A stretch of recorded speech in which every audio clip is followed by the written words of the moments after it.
Hello, ladies and gentlemen, boys and girls, misery bots of all ages, back again with another video. This time we're talking about, should you buy Mortal Kombat 11 in 2026? Yes, we are talking about getting Mortal Kombat 11 7 years after the game has launched. What do you think? Do you think the game is still worth it? I do, and I'll explain why. But before I do, like, share, subscribe, and check out some of these other amazing videos. Let's get into the content of MK11. MK11 as a game just is a complete package. You know what I mean? Like, Conquer. in terms of everything you need in a game, it basically has. It has like an in-depth single player mode with the Conquer. If you go to Conquer and you play the Conquest, you can play like story mode. You can play the Tower of Times. You can play the classic towers. And by playing the classic towers, you'll unlock like the endings for each characters and stuff like that. If you go to the Towers of Times, you can play and just unlock outfits for your different characters and stuff like that by playing the Towers of Time. If you go to the story mode, you're just introduced to like a really cool story mode, which is gonna explain some of the characters that you're gonna be able to play as. Just getting to know some of the characters and their motivations and who they are. You'll be able to play through the story mode, and then you also have the Aftermath DLC, which is some of the best DLC of any fighting game and some of the best story of any fighting game, with acting by Tawagara. Forgive me for mispronouncing his name, but he just recently died in 2025. But his acting will forever be immortalized in this game through the Aftermath DLC, as well as his participation in the TV show, the Mortal Kombat Legacy TV show, as well as his performance in the original Mortal Kombat movie. He will forever be idolized and immortalized in these particular content. So yeah, in terms of the story and just single player game mode, oh yeah, Mortal Kombat 11 has what you need. And I didn't even talk about the crypt. Like, if you were to go to the crypt, there's so much stuff here in the crypt. You go to the crypt, there's just a bunch of chests and stuff, and just little secrets and Easter eggs regarding Mortal Kombat's history that's just so inviting. It could be a little scary. There are some jump scares and stuff like that, just to kind of keep you on your toes and stuff like that. But just the Easter eggs alone and all of that good stuff is just top notch, man. You can't go wrong with the crypt at all. So highly recommend, just for the single player mode. Like, if you were to buy Mortal Kombat and you did not want to play online at all, you was afraid that you might get your butt kicked or whatnot, yeah, just go in, play the single player mode, play the story mode, play the arcade ladders, play the crypt. Just, they also have other stuff too. So like, if you just want to sit back and watch and just unlock a bunch of stuff, you can actually just play AI battle too. You can go and play this game mode called the AI battle and just watch the computer kick the crap out of each other. You basically just go ahead and you pick like your team of fighters. You tweak them. So that's another fun little thing too. So you can tweak them, and then you can just pit players against each other and see how they do. I know I found some entertainment with that, especially on like my YouTube channel or whatever. I was able to go to there, and I would actually have like, I would have my team set up or whatever, and I would actually have like the audience, the viewers, go ahead and pick the team that I was going to fight. So you would go ahead, you would assign your defenders or find a battle and stuff like that, and you just pick who you want. So you pick your three, the fighting style that they were gonna pick, that they were gonna play as. If you wanted them to be more grappler friendly, if you wanted to be more defensive, more zoning friendly and stuff like that, you can equip all of that stuff. And you actually unlocked gear with that. You would actually unlock like a bunch of gear with that. So On story. that was another Top thing too. classic Just tower. unlocking the sheer amount of stuff in this game was just so rewarding. And there's so much to unlock in this game, most of which you can do Classic tower. via your single player mode, like the Towers of Times, the classic towers, and the crypt, but also through the AI battles. AI online. And if you look at it, there's so much customization going on with all of the stuff that you can unlock in this game. It's ridiculous. Look at all this stuff that I still have to unlock on Xbox. Mind you, I played it on PlayStation and PC. I just got it for Xbox via the app, so that's why I don't have a lot of stuff unlocked right now. But yeah, just so much stuff that you can get by just playing the game, by the way. So it's ridiculous. Then you have like your locals, meaning you and your friend or family or whoever you want to fight against sitting next to you, couch co-op situation. Y'all could just be tearing each other up right now. You also have your online play, which they do tend to have stuff like the Kombat League, which also allows you to unlock a bunch of stuff. So when you play the Kombat League, they have like these daily challenges. When you complete the daily challenges, you unlock stuff. Not only that, the better you get at the game and the higher you rank, the different you get access to more and different cosmetics.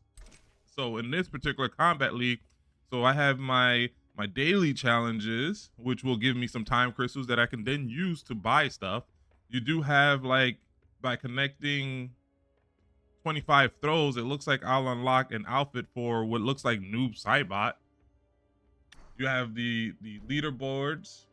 You have your seasonal content. So by just becoming an apprentice, I could get the Cabal outfit. I have to make it the champion in order to get that Kano outfit. And then I got to make it all the way to Demigod in order to get Shinnok's twin outfit from Cetrion. But with each level I increase, I also unlock a bunch of stuff. So by making it to apprentice, I get 100,000 currencies, and I'll get a Jackie Briggs left mercenary gear. If I make it to a combatant, I'll get 500 souls, but I'll also get like a frost mask, and so on and so forth. And it continues as you get higher into the ranks. Not only that, by the end of the season, I'll also get like a new card and rewards and stuff like that too by the end of the season. So it gives you a lot to continue to play for. If you look at this, you got the daily challenges here, where it's play 2 King of the Hill matches, and that'll unlock like money and stuff like that I can then use for the crypt. It's so much here, and that's not even just getting into the customization of it. If you go to the characters mode and stuff like that, you can customize your character crazy. You can give them some nice customization. You can customize the name. You can customize their outfits and stuff like that, their gear. So I can customize like his hammers and stuff like that. I can customize his helmet. I can customize what helmet he has on. I can customize his spear. Like, there's different things you can customize on the particular character. Not only that, you can customize his abilities. Oh, not only that, you can also customize like what he's wearing, obviously, like his color, just color palettes, not just color palettes, but actual different outfits. You can customize their intros and their outros and their victories and stuff like that. You can also customize their abilities, like what moves they're gonna have. And then, like I said, with the AI battles and stuff like that, this is where you would go to customize how your AI is gonna fight via the AI battle. If you want them to be more combo heavy, more rush down, more grapple, more zoning, so on and so forth. So when it comes to Mortal Kombat 11, man, this without even playing online, just the sheer amount of stuff you have access to. You're just talking about hours and hours upon fun gameplay, game time, getting it in, learning the different characters. You have what, 30 plus different characters in Mortal Kombat that you can pick up and learn how to play with, each with their own personalities and fighting styles that you can also tweak a little bit to fit your personal play style. Man, you can't really go wrong with that. And like I said, with the different things you can unlock in terms of characters, endings, the environment, the story, music, it's crazy. Cosmetics you can unlock. You can't really go wrong. And then when you factor in the amount of sales that Mortal Kombat 11 be having, Mortal Kombat 11 be having sales like crazy. I'm talking about sales as low as like $5. Here is what Mortal Kombat is going on sale for on Steam, which this is frequent sales. Mortal Kombat 11 has frequent sales on all of the platforms, whether it be Steam, Nintendo, Xbox, all that good stuff. And like I said, you can get it as low as the base game, as low as $5. But I would recommend you actually spend the extra $4 to get the Ultimate Edition so that you can get access to a lot of that extra content for just another $4 more for less than $10. The less for less than what it would cost you to get lunch. You can get a game that's going to give you access to hours and hours of gameplay. And now you might be thinking about yourself, yeah, just the single player is probably good enough. What about the online? Is there people playing it? I heard the game was dead, yada yada yada. Well, if you were to actually look online in terms of daily active users, monthly, Mortal Kombat is being played by 143,000 unique players across all platforms every month. And if you buy this game on like PlayStation or Xbox, there is crossplay between PlayStation and Xbox. So that'll actually expand your player base in which you're going to be fighting against. So yeah, the game is still alive and kicking. There's still a crap ton of people, over 100,000 people still playing Mortal Kombat. I mean, this is in a month. It clearly says here over 143,000 unique players. That means different players. And if you're playing on Steam, like they be having it as late as October 2025, 6 years, almost 7 years since the game's been out. It's still seeing peak highs of over 5,000 concurrent players on Steam alone.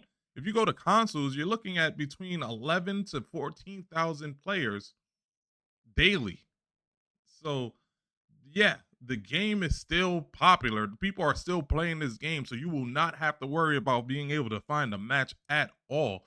Not only that, if you were to also add like just the viewership, in 2022, the viewerships for Mortal Kombat 11 reached over 95,000 concurrent viewers. That's still a lot of people still interested in the game, still interested in seeing what this game hitting for. If you were to look at 2023, it actually took a slight dip to 87,000 concurrent viewers, but by then Mortal Kombat 1 was already announced, so people were starting to try to learn more about Mortal Kombat 1. So, but yet and still 87,000 concurrent viewers is still big numbers. Still big numbers. So, there's still an interest in this game. There's still people obviously playing it. If you were to go to Xbox top 100 list, Mortal Kombat is actually sitting at 81 most played games in 2025. Now, this is coming from a full list of top 100 most popular Xbox games of 2025 between January 1st and June 1st of 2025. So, yes, even in 2025, Mortal Kombat is still sitting amongst the top 100 most played games, beating out games like Stardew Valley, Battlefield, Doom, Dragon Ball. Like it's beating out some big games as most played. And that's because the game is worth having. When you think of sheer content, when you think of the quality of the content, when you think of the value that you're getting, especially if you can pick it up when it's on sale, you can't beat it. You really can't beat it. So, in my opinion, is Mortal Kombat 11 worth getting in 2026? We're not even in 2026. We're actually in December 23rd of 2025. We're going into 2026. But if I was to recommend this game, Mortal Kombat 11 in 2026, I will absolutely recommend this game in 2026. It's still a really good fighting game. It's still highly popular. There's still people playing it. You will not have trouble finding people online to play this game. If you're streaming it, you or doing content on it, you won't have trouble finding people to view your content if you want to do content on it. And I mean, the biggest thing you'll have is like the censorship because of the blood and gore and stuff. But not only that, in terms of just content and hours of fun that you're gonna have hours of fun. There's a lot of content in this game for less than $9. So yeah, go ahead, get Mortal Kombat 11 in 2025 and 2026 and 2027. It's a game worth having, man, worth having. And you can even take it a step further and for a little bit more, for $10, for $1 more, you can actually go ahead and get Injustice 2 with that too, which is also a solid game. And in terms of content. That also has a lot of content, but in terms of the actual how many people playing, I don't think as much people are actually playing that game. But yeah, man, go ahead, get yourself Mortal Kombat 11 in 2026. You will not regret it. With that being said, like, share, subscribe, all that good stuff. Remember, your life is a fantasy. To them young boys in the hood with big dreams of being superstars. Don't let nobody tell you that you can't, but you gotta work super hard. To the older man who feels his life is over cause he wasted his standing on corners. One thing I learned about the streets, it's never too late for a come up. I was told before that I couldn't do it. I remember being told by my own peeps not to rap, and singing in my hood wasn't popular, but I got respect for it cause I was a beast. Facts. If you got a dream, you gotta stay committed, you can get it, but you gotta be a beast, you can't slack for a minute. Remember